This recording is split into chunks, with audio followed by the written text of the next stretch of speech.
এপার ওপার দুই বাংলার সুপারস্টার নায়ক শাকিব খানের তুফান সিনেমার নায়িকা ভারতীয় অভিনেত্রী মিমি চক্রবর্তী। তিনি এক প্রশ্ন ছুড়ে দিয়েছেন। স্বাধীনতা দিবসে মিমির প্রশ্ন, আমরা সত্যি স্বাধীন তো? কেননা আমরা জানি বাংলাদেশের বৈষম্যবিরোধী ছাত্র আন্দোলনের রেশ কাটতে না কাটতেই পাকিস্তানে বৈষম্যবিরোধী ছাত্ররা রাজপথে নেমেছে এক দফা দাবিতে। এবার ভারতের স্বাধীনতা দিবসে শিক্ষার্থীরা রাজপথে নেমেছে। মিমি চক্রবর্তীর এমন প্রশ্ন সকলকেই ভাবিয়ে তুলেছে। পরাধীনতার শৃঙ্খল ভেঙে 15ই আগস্ট স্বাধীন হয়েছিল ভারত। স্বাধীনতা দিবসে অভিনেত্রী মিমি চক্রবর্তী প্রশ্ন তুলেছেন, আমরা কি সত্যি স্বাধীন? পশ্চিমবঙ্গের আর.জি. কর মেডিকেল কলেজ হাসপাতালে নারী চিকিৎসককে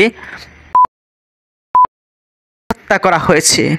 এই ঘটনাকে কেন্দ্র করে অভিনেত্রী এ প্রশ্ন করেছেন।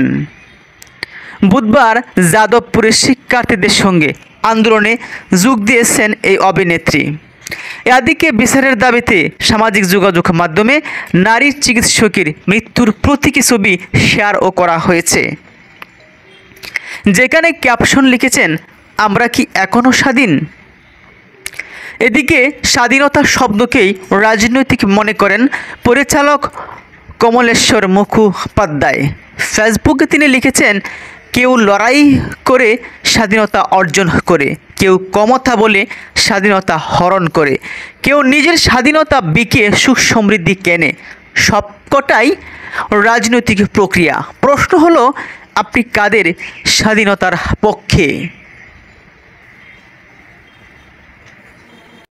অপরদিকে একাডেমির রাত দখল অভিযানে যোগ দিয়েছিলেন পরমব্রত চট্টোপাধ্যায় ও পিয়া চক্রবর্তী।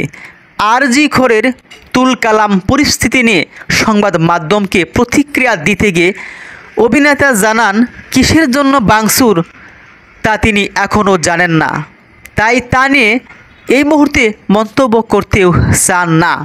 তবে কর্মক্ষেত্রে নারীদের নিরাপত্তা ও সুরক্ষা করতেই হবে পুলিশ প্রশাসনকে, এমনই দাবি জানান। পিয়া মনে করেন, এত যুদ্ধের পরেও যে বাধা বিপত্তি আসছে তা দূর করতে আন্দোলন এগিয়ে নিয়ে যেতে হবে। তাহলে কি বাংলাদেশের মতোই পরিস্থিতি হবে ভারতে?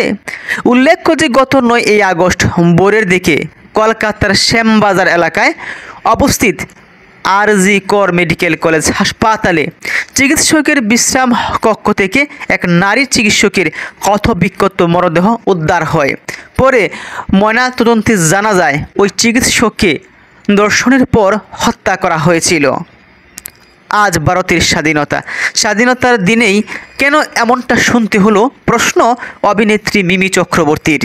তবে মরদেহ উদ্ধারের পর হাসপাতাল কর্তৃপক্ষ বলেছিল যে ওই চিকিৎসক করেছেন।